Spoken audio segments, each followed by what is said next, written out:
Doresc ca să vă prezint acest smoothie, care este făcut din verdețuri și fructe.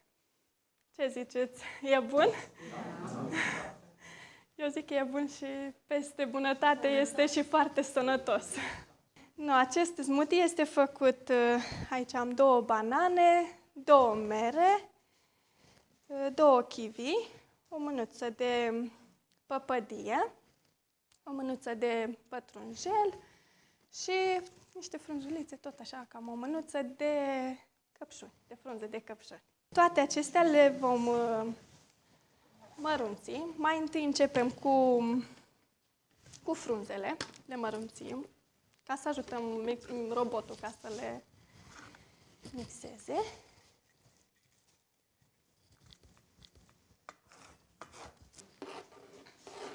Corpul și îndepărtează inflamațiile.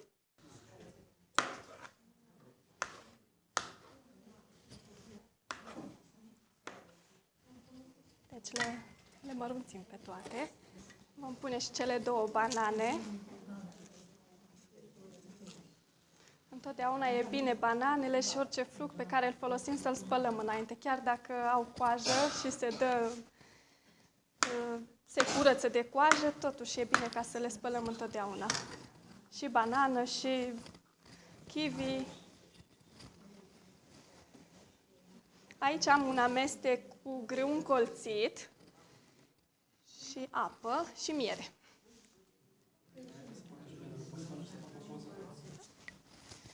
Și în acest amestec vom pune cam aproximativ 1 litru de apă. Cum dorim, să fie mai rece, mai caldă, cum dorim.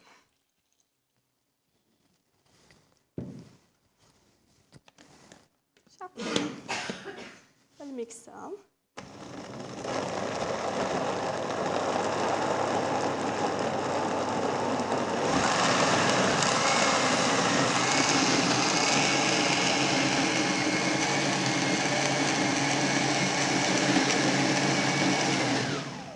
Sunt și alte blendere care au putere mai multă.